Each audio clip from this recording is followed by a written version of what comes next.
Yo, what's up, everybody? How you doing? Welcome back to the crib. I'm Triple Beam. I'm here to do another video, and in this video, I'm gonna be giving a take on a portion of this interview. You can see the whole interview with Michael Vick. You can see that whole interview on YouTube on Sway's Universe. So Michael Vick is sitting down with Sway, and he is discussing his book, which highlights the career and some of the trailblazers of black quarterbacks that came before him. Now, they talk in this section of the interview, in this portion, they talked about, how, the evolution, and back with like Warren Moon, he was like the only black quarterback in the league at that time, and to where it is now, having a nice amount, almost half the league, far as quarterbacks is concerned, are black, and they're trying to give reasons why. And then I'm gonna come back with my reason and my thought process is to why it was so less back then and to why you see more now. But let's get into the video and you can hear what they have to say, and then we'll take it from there. I'll come back and I'll tell you why after this.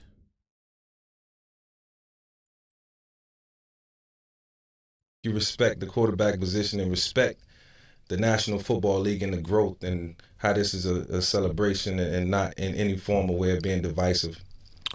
I'm glad you said that because I was on my divisive shit, Mike. I'm I was about to go a whole nother direction until you said that, brother. I mean, just because when people talk about quarterbacks in the NFL and they talk about the legends, they mention Joe Montana, they mention Joe Namath, they mention for the right reasons though. Okay, you know what I mean? They was great. Yeah, they was great in their own right. I love Joe Montana. True pocket passes, but now it's a league of dual threat quarterbacks. Like where you got to be able to move, got to do everything in order to sustain. But in 2005, I was on the front cover of Sports Illustrated, and the title was "I Am a Quarterback" because I was fighting for that dual threat title back then. They were saying like, "Yo, you gotta sit in the pocket.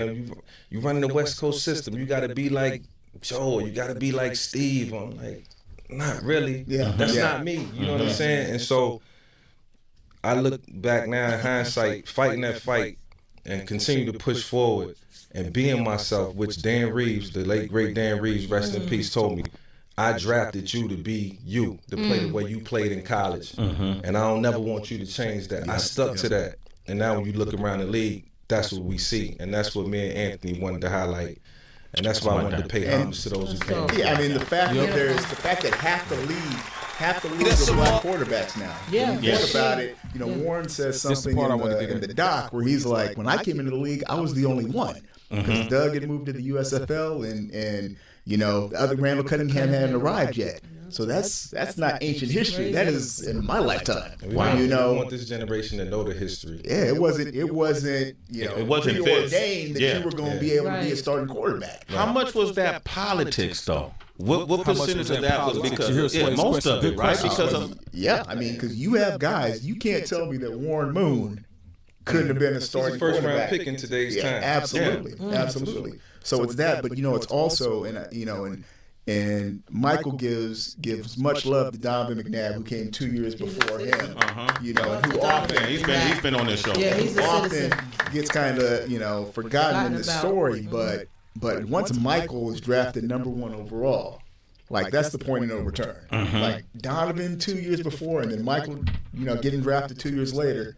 Like after that, floodgates open. Yeah. So we're able to have as many black quarterbacks as we have today. Where we sat down with Dak Prescott. Michael interviews Dak, and Dak talks about coming into the league and being the quarterback of America's team. Now think about that. Quarterback of America's team is black. That's crazy. And highest paid player in NFL history. 200 million plus. Come on, man. It's crazy. Look, I mean, it all comes around full circle, but for Jerry Jones to make Dak Prescott the franchise player, highest paid player, I've always looked at it like the league was a big part of the growth too. The administration, coaches, owners, general managers saying, yo, regardless of what it may look like or what he may look like or what people might say are the stereotype, So here we go. I'm going to give him a shot. I'm going to see if he can do it. Now, And let's so make some noise for that right there, guys. That was Michael Vick. And you heard what Sway said. He was like, how much was that politics, right? That was his question. And I'll just keep, that was his question, is how much was that politics? So when it comes down to back when Warren Moon was a quarterback, right? And he was the only one in the league at the time as far as being black. And then we get to now when you got your Patrick Mahomes, your Dak Prescotts. Well, even before then, of course, you had Michael Vick, Donovan McNabb, and Steve McNair. Those guys was in the league, and you would have 3 to maybe 4 black starting quarterbacks in the league at a time. At that time, until now, when you got your Lamar Jacksons, you got your Patrick Mahomes, you got Dak Prescott, you got Jordan Love, and then you got the guy in Seattle, Geno Smith, and just others. You know what I'm saying? So you got almost half the league with black starting quarterbacks. Deshaun Watson, Caleb Williams. You had Bryce Young until he was benched a week ago. Justin Fields. And we can go on and on, man. Like I said, but my theory on this is not you remember going back to what Sway just said, how much of that was politics? And then you see Michael Vick exposes NFL politics and racism, Sway's universe. How much of that was politics and how much is racism?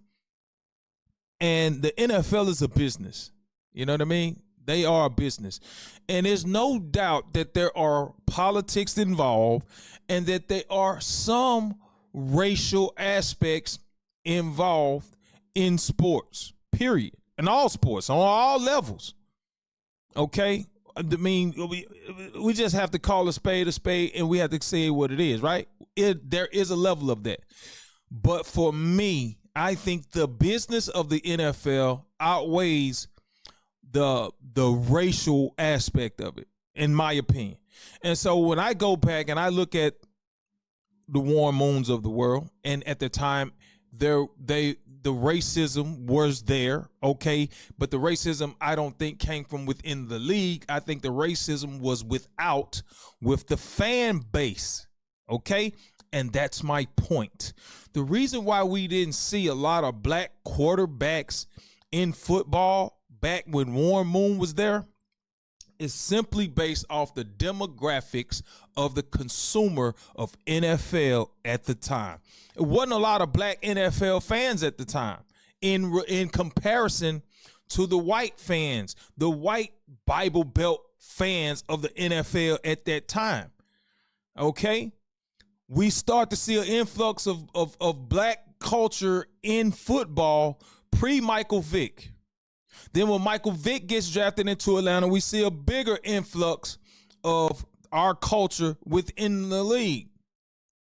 Then, right when Vick and after Vick, we seen an influx. Now, this is the key, and this is why you see so many brothers, so many black quarterbacks in the NFL right now as we speak.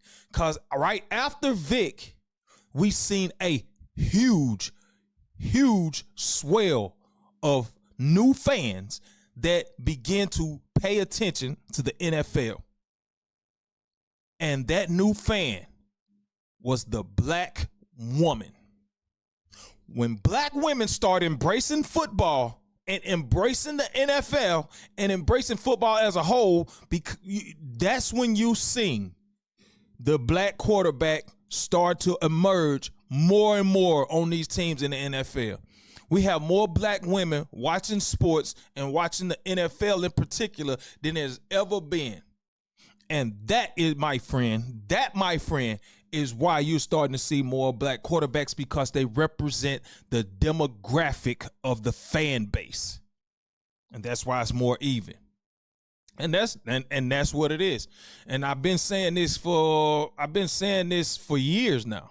I'm on when we talk sports with my homeboys, I've been saying this. It's about the fan base and the demographics. And people always say, well, why they do this? Why they do this? It's because of who's watching. You don't want to offend your fan base.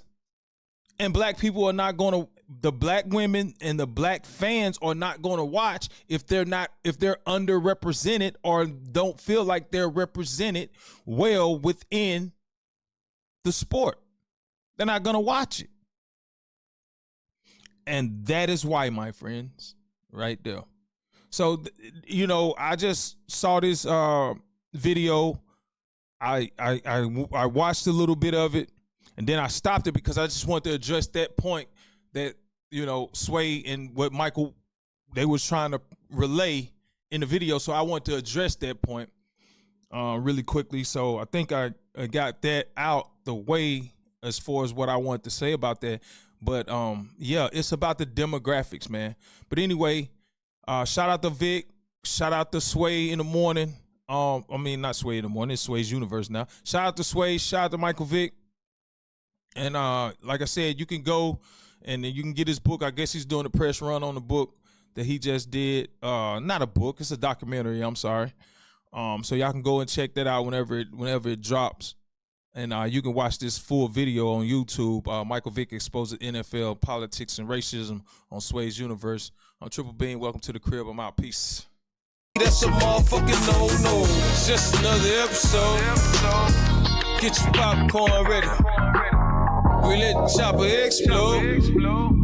Hold the trigger finger steady. We gon' handle our business. Handle our business. Handle our business. Get the fuck up out your feelings. Handle our business. Handle our business. Handle our business. But in 2005, I was on the front cover of Sports Illustrated, and the title was "I Am a Quarterback" because I was fighting for that dual threat title back then. They were saying like, "Yo, you gotta sit in the pocket. You running the West Coast system. You gotta be like Joe. You gotta be like Steve." I'm like, not really. Yeah, that's not me. You know what I'm saying? And so I look back now in hindsight, fighting that fight and continue to push forward and being myself, which Dan Reeves, the late great Dan Reeves, rest in peace, told me, I drafted you to be you, to play the way you played in college. And I don't never want you to change that. I stuck to that. And now when you look around the league, that's what we see. And that's what me and Anthony wanted to highlight. And that's why I wanted to pay homage to those who came. Yeah, I mean, the fact that half the league are black quarterbacks now. Yeah. When you think about it, Warren says something in the doc where he's like, when I came into the league, I was the only one.